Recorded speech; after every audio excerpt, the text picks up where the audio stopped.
પરમાત્માની અંગરચના અંગી કરતા દરેક પૂજકે શીખવું જોઈએ. આજે બહેનો બ્યુટી પાર્લરમાં જઈને પોતાની જાતને કેવી રીતે સજાવવી તે શીખે છે, પણ પ્રભુજીને સજાવવાનું કામ પૂજારીને સોંપી દીધું છે.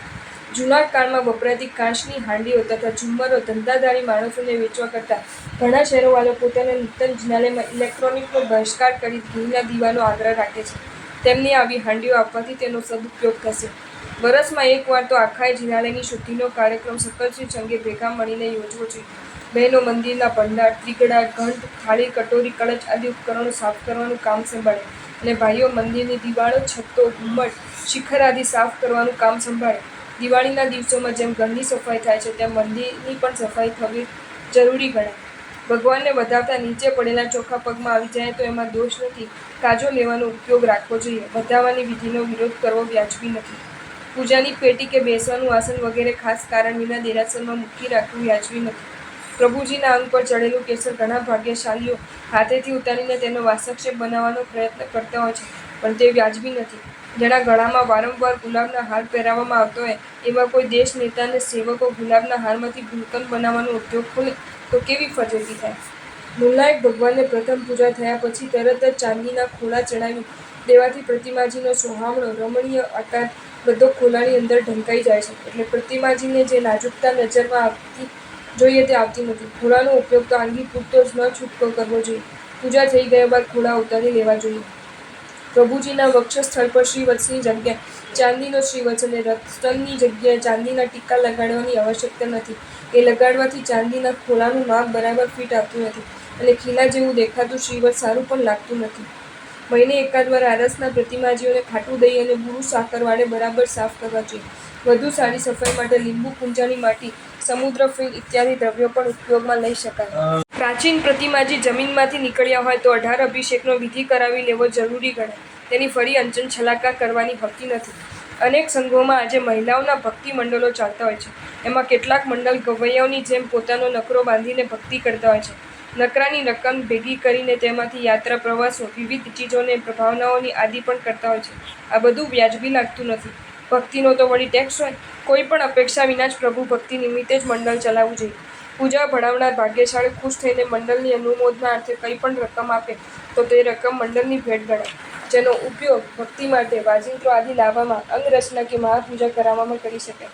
બાકી સારા ઘરની બહેનોને મંડળના ભંડોળમાંથી યાત્રા, પ્રવાસે નીકળવું શોભાસ્પદ નથી.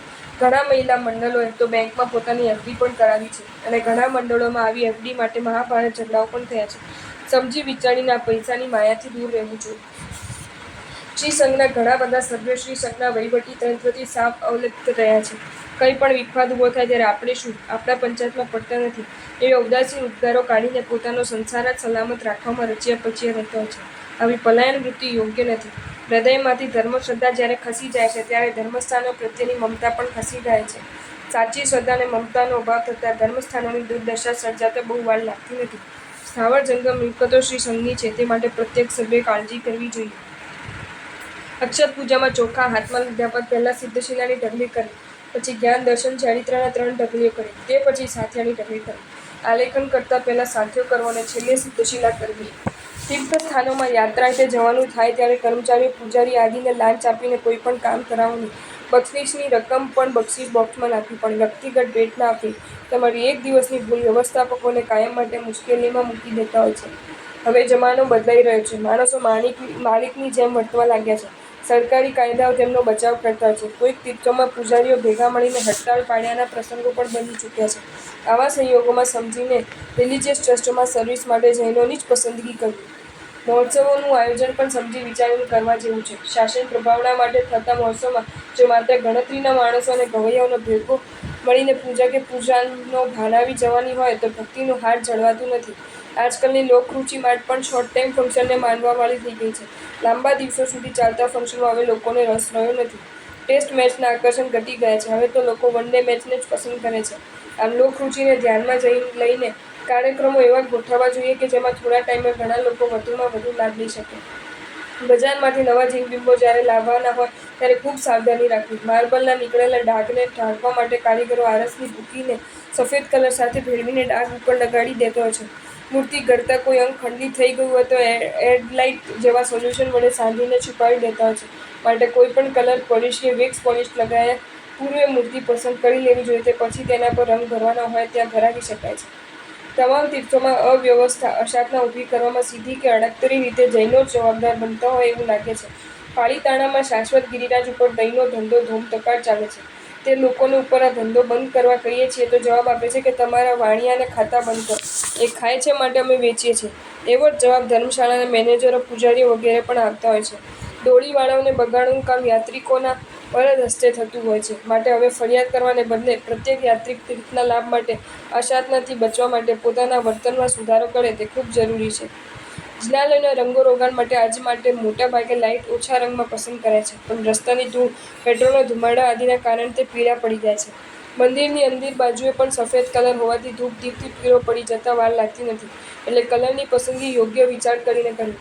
શિખરના રંગ માટે સ્નો સ્વિમ કૂપનો ટેરાકોટા રેડ કલર સરસ લાગે છે. રાજગૃહના તેમજ કાંકરી તીર્થના શિખરો પર શ્રી આનંદજી કલ્યાણજીની પેઢીએ આ કલર કરાવ્યો છે. સિમેન્ટ પર આ રંગ લાગ્યો પછી પથ્થર જેવો દેખવા આવે છે.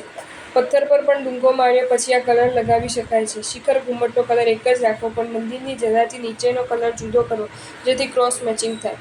મંદિરની બહાર વાઘ, સિંહ, બાવાજી વગેરેની જે આકૃતિઓ મૂકવામાં આવે છે તે લોકોને આકર્ષવા માટે, જિનાલય પ્રત્યે અહોભાવ પેદા કરવા માટે તેમજ અંદર દાખલ થઈને બહુ જોવાની ઉત્કંઠા વધે અને એમ કરતાં પરમાત્માનું પાવન દર્શન પ્રાપ્ત કરે એવી આશયથી ગોઠવવામાં આવે છે. હલકી જાતના મખમલના કટિંગ કરેલી ડિઝાઇનો પરમાત્મા પર લગાડવાથી રંગના ડાઘા પડે છે, માટે એવી ચીજો ન વાપરવી.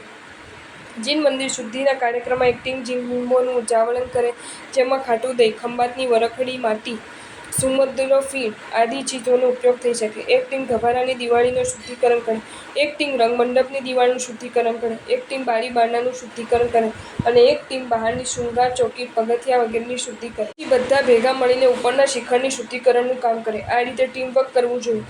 વર્ષમાં એકવાર તો આવું શુદ્ધિકરણ કરવું જ જોઈએ. બહેનોએ પણ વર્ષમાં એકવાર મંદિરના બધા ઉપકરણોની શુદ્ધિ કરવી જોઈએ. પાણી ભરવાના ડ્રમ, ડોલો, પવાણો, દિવાલો સાફ કરવા માટે કાંથી, લાંબા ઝાડુ વગેરે સામગ્રી પણ ભેગી કરી લેવી જોઈએ. જે લોકો જીન પૂજા ના કરતા હોય તેમને પણ 3 નિશી, 3 પ્રદક્ષિણા, સ્તુતિ બોલી, ધૂપ દીપ ઉઠેરવા, અક્ષત નૈવેદ્ય, ફળ વગેરે ચઢાવવા, રૂપ અગ્ર પૂજા કરવી, તથા ચામર દર્પણ વગેરે ધરવા, તે પછી ચૈત્ય વંદન કરવું. મંદિરમાં ત્રણેય સમયે ઘંટનાદ અને શંખનાદ તો અવશ્ય કરવો જોઈએ. ઘંટનાદ તથા શંખના ધ્વનિથી ભૂત પ્રેતાદિ દૂર ભાગી જતા હોય છે અને આધુનિક વિજ્ઞાનના સંશોધન પ્રમાણે કંઠ અને શંખ ધ્વનિ રોગનો નાશ કરનાર છે. સન્વે રંગશાળ નામના ગ્રંથમાં મંદિરમાં અવશ્ય શંખ ધ્વનિ કરવાનું વિધાન છે, પણ આજે તો જીન મંદિરોમાંથી શંખો સાવ અદૃશ્ય થઈ ગયા છે. આજ સુધી તો ફૂલવાળી એમસી ન પાળે તો શું કરવું તેનો પ્રશ્ન હતો, પણ હમણાં નવો પ્રશ્ન આવ્યો છે કે દૂધવાળી ભરવાડન એમસી ન પાળતી હોય તો શું કરવું. ગ્રહસ્થ શુદ્ધિ જાળવવા માટે ગેરેજમાં ગાડી રાખે છે, તેને બદલે ગાય રાખે તો પ્રોબ્લેમ રહે નહીં. બાકી ધર્મકાર્યમાં શુદ્ધિની આવશ્યકતા ભરવાડનને સમજાવશો તો પણ કામ પતી જશે. જિનાલયમાં એમસી આવી જાય તો જીન મંદિરને દૂધ પાણીથી ધોરાવીને સાફ કરાવવું તેમજ ગીતાગુરુનો સંયોગ મળે તો પ્રાયશ્ચિત લેવું જોઈએ. પ્રક્ષાળ પહેલાં ત્યાં પછી એકવાર તો સમગ્ર મંદિરમાં ધૂપ ફેરવવો જોઈએ. ગભારામાં પણ ધૂપ પૂજાના અવસરે ધૂપ ગભારાની બહાર દ્વાર પાસે ઊભા રહીને કરવો. મોટા પૂજનો વગેરેમાં આજે મંદિરોમાં વિડીયોગ્રાફીનું તોફાન શરૂ થયું છે, જે યોગ્ય નથી. પૂજનમાં બેસાડનારની તમામનું ધ્યાન ભગવાનને બદલે વિડીયો કેમેરા સામે રહેતું હોય છે, જેનાથી નર્યો દેહાધ્યાસ પોષાય છે. માટે પૂજન કરાવનારાએ આ ચીજ પૂજન વખતે દાખલ કરવી નહીં. શ્રી સંઘોએ પણ મીટિંગમાં ઠરાવ કરી લેવો જોઈએ કે મંદિરોમાં વિડીયો કેમેરા વગેરે લઈ જવા દેવાય નહીં. ચાંદીના વરખ વાપરવા અંગે વચ્ચે અવાજ ઉઠેલો, પણ યોગ્ય તપાસ કરતાં બળદના આંતરડાના ચામડામાં વરખ ટીપવો પડે છે, એ વાત સાવ વાહિયાત અને પોકળ હતી. ફોરેનથી અમુક એવા મજબૂત કાગળની બુક આવે છે, જેના પાના વચ્ચે ચાંદી મૂકીને લાકડાના હથોડાથી ટીપવામાં આવે છે, એટલે જીન પૂજામાં વાપરવામાં બાદ નથી. પણ વરખ આજે ચાંદીને બદલે સીસાના આવવા માંડ્યા છે, જે બીમ પર કાયમ માટે ચીપકી જાય છે, માટે એવા સીસાના વરખ વાપરવા યોગ્ય નથી. કેટલાક ભાઈઓ જિનાલયમાં પોતાની આંખ અને હાથ સીધા રાખી શકતા નથી, તેથી એક બેનનું સૂચન હતું કે ઉપાસ્યની જેમ પુરુષોનું જિનાલય પણ જુદું રાખવું જોઈએ. આજના ટીવી મીડિયાના જમાનામાં વકીલ વિકાનું દૂષણરૂપ વર્ગે કમસે કમ મંદિરમાં તો ત્યજવું જ જોઈએ. ત્યાં કશો ભેદલાપ ઉઠાવવાનો ઈરાદો રોરો કરતી નરકના પાપ બંધાવશે, માટે સાવધાની રાખવી જરૂરી છે. રોકડા રૂપિયા કે કરન્સી નોટો ભગવાનના હાથમાં મૂકવી યોગ્ય નથી, કેમ કે રોકડ નાણું હવે લગભગ લોખંડ જસાદ જેવા પદાર્થોમાં બનવા લાગ્યું છે, એટલે ભંડારમાં નાખવું. પ્રભુજીના હાથમાં મૂકવા માટે પ્યોર ચાંદી સોનાની શક્તિ મુજબની મુદ્રા લગડી બનાવી શકાય. બિનજરૂરી ધાર્મિક પુસ્તકો, ફોટાઓ, કંકોત્રીઓ મંદિરના ઓટલે મૂકી જવા યોગ્ય નથી.